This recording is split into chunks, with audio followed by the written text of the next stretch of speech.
نحمده ونصلي علی رسوله الکریم اما بعد سیدنا ابو کبشہ انصاری رضی اللہ تعالیٰ عنہ راوی ہیں کہ سرکار دو عالم صلی اللہ تعالیٰ علیہ وسلم نے ارشاد فرمایا کہ دنیا چار افراد کے لیے دنیا غنیمت ہے۔ کس کے لیے غنیمت ہے یا رسول اللہ؟ ایک وہ شخص جسے اللہ نے مال اور علم کی نعمت سے مالا مال رکھا ہو اور اس کے بارے میں اپنے رب سے ڈرتا ہو، اس کے ذریعے سے صلہ رحمی کرتا ہو، لوگ اس کے ساتھ تعاون بھلائی اچھائی کرتا ہو، اس کے بارے میں اللہ کا حق جانتا ہو، تو یہ شخص سب سے افضل منزل پر فائز ہے، افضل عہدے پر، منصب پر، افضل جگہ پر، بڑا رتبہ ہے۔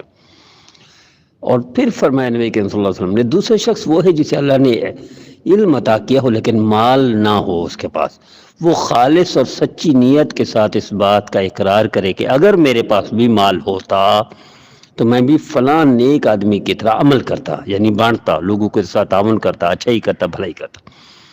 اسے اس کی نیت کے مطابق اس طرح کا اجر ثواب دیا جاتا ہے کہ دونوں شخص اجر ثواب میں برابر ہوتے ہیں۔ کتنا بڑی بات ہے! کچھ نہیں، آپ کے پاس مال نہیں ہے، تقریباً پاکستان میں یہی حال ہے، اور بلکہ ایشیا میں یہی حال ہے، انڈیا میں بھی یہی ہے، بنگلہ دیش میں بھی، ہمارے مسلمانوں کے پاس یہی کنڈیشن ہے، مال نہیں ہے۔ تو کیا آپ کے پاس نیت بھی نہیں ہے؟ کیا آپ کے پاس ارادہ بھی نہیں ہے؟ اس سے بھی آپ محروم ہیں۔ آپ اجر ثواب کے برابر مستحق ہو سکتے ہیں کہ کھرب پتی کے، کہ وہ لوگوں کے ساتھ تعاون کرتے ہیں، آپ نیت کریں میرے ساتھ ہوتا تو میں بھی کرتا۔ ایک ارب پتی ہے، وہ بھلائی کرتا ہے، صلہ رحمی کرتا ہے، لوگوں کے ساتھ تعاون کرتا ہے، دین کے کاموں پہ خرچ کرتا ہے، انسانیت بھلائی کے لیے استعمال کرتا ہے اپنے پیسے کو، اپنی نعمت کو، تو افضل رتبہ پا لیتا ہے۔ تو آپ افضل رتبہ اسی کے برابر پا سکتے ہو، صرف نیت کر سے کہ اللہ اگر مجھے اب دیتے تو میں بھی ایسا کرتا، میں بھی غریبوں کو دیتا، یتیموں کو دیتا، بیواؤں کو دیتا۔ مثلا آٹا نہیں ہے، میں آٹا تقسیم کرتا، لوگوں کے پر راشن کی کمی میں راشن دیتا، لوگوں کے بعد دوائیاں کمی ہے، محلہ میں دوائیاں دلاتا، لوگوں کے بچوں کے نکاح نہیں ہوتے جہیز کی وجہ سے، اللہ میں جہیز دلاتا۔ تو کیا مشکل تھا؟ اگر میرے پاس یہ ہوتا تو میں گلیاں بنوا دیتا، آپ کو اجر مل جائے گا۔ میرے پاس مال ہوتا تو میں لوگوں کو پانی کا انتظام کروا، جہاں پانی نہیں ہے وہاں پانی کی نیت کرے، جہاں گلیاں نہیں ہیں وہاں گلی کی نیت کرے، جہاں اسپتال نہیں ہے اسپتال کی نیت کریں، جہاں دوائیاں نہیں وہاں دوائی کی نیت کریں، لیکن سچے دل کے ساتھ کریں، اخلاص کے ساتھ۔ اللہ جانتا ہے، دیکھیں اللہ کے ساتھ فنکاری نہیں چل سکتی نعوذ باللہ، اللہ کے ساتھ مکاری نہیں چل سکتی نعوذ باللہ، اللہ کے ساتھ دھوکہ نہیں چل سکتا۔ اللہ کے ساتھ خالص نیت کریں گے تو آپ کو اتنا ہی اجر ملے گا جتنا عبدالساری صاحب کو، جتنا چیپا صاحب کو، جتنا قوت والے صاحب کو، اور جتنا دوسرا کوئی خرچ کر رہا ہے اتنا ہی آپ کو ملے گا۔ صرف خالص نیت کر لیں، کیا مشکل ہے؟ میرے استاد محترم شیخ الاسلام حضرت اقدس مولانا تقی عثمانی صاحب کا ایک دفعہ انہوں نے فرمایا کہ حضرت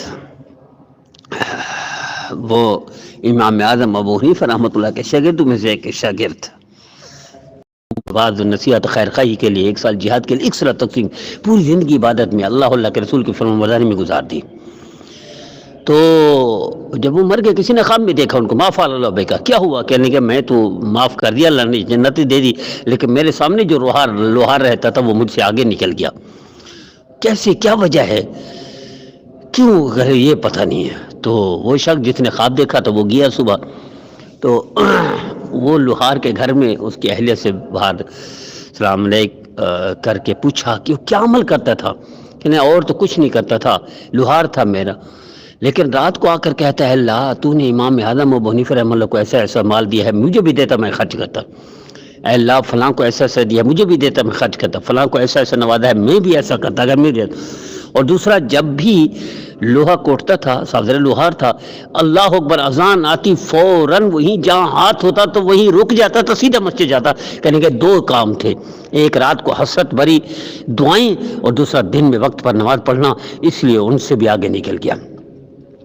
امام اعظم ابو حنیفہ رحمۃ اللہ علیہ کے شاگرد سے بھی آگے نکل گیا، اتنا بڑا رتبہ صرف نیت کے ساتھ پا گیا۔ یہ جو فکر ہے، امام غزالی رحمۃ اللہ نے لکھا ہے کہ مسجد میں نماز ہوگی، ایک بزرگ بیٹھے ہوتے، دوسری ایک اور آیا، نوجوان آیا یا کسی بھی عمر کا تھا، تو اس نے کہا نماز ہوگی؟ تو لوگوں نے کہا ہاں ہو گئی۔ اس نے کہا اوف اللہ! تو وہاں ایک بزرگ بیٹھے تھے، کہنے کا بیٹا میری نماز کا اجر تو لے لے، اور یہ جو تو نے حسرت بھری اوف اللہ کہا کہ جماعت نکل کر حسرت بھری الفاظ اور آہ نکلی ہے، یہ آہ مجھے دے دے پھر بھی میں فائدے میں رہوں گا، یہ اتنا بڑا اجر ملتا ہے، اس پر اتنا بڑا ثواب ملتا ہے، نیکی ملتی ہے۔ تو میرا عزیزو، ہم اس مشکل حالات میں پاکستان میں، انڈیا میں، بنگلہ دیش، ہم کوئی بھی مسلمان ہے، کسی بھی جگہ کا رہنے والا ہو، وہ نیت کر لے انسانیت کی بھلائی کے لیے، انسانیت کی خیرخواہی کے لیے اور مسلمانوں کی بھلائی کے لیے، خیرخواہی کے لیے۔ صرف نیت کرنے پر آپ کو اتنا اجر ملے گا جتنا مالدار خرچ کرتا ہے۔ مجھے امید ہے میرے بھائی میرے بہنیں 100% اس پیغام پر آج کے بعد عمل کریں گے، دوسروں کو بھی کرائیں گے، خود بھی سنیں گے، دوسروں کو بھی سنائیں گے۔ ہم نے طے کر لیا ہے معاشرے کو بہتر بنانا ہے، مسلمان کو اب بہتر بنانا ہے، مسلمان کو بہتر قوم ثابت کرنا ہے، مسلمان معاشرے کو رول ماڈل بنانا ہے۔ اسی لیے ہم نے یوٹیوب چینل بنایا، فیس بک پیج بنایا، پیر مفتی اختر حسین دونوں کا نام ہے۔ اب اس کو ضرور سرچ کیجئے، اس میں سنیے، دوسروں کو سنائیے، خود عمل کیجئے، دوسروں کو کرائیے۔ آئیے اس میں حصہ ڈالیے معاشرے کے بہتر کرنے میں، مسلمان کو ٹاپ آف لسٹ، اچھا، سب سے بڑھیا بنانے میں۔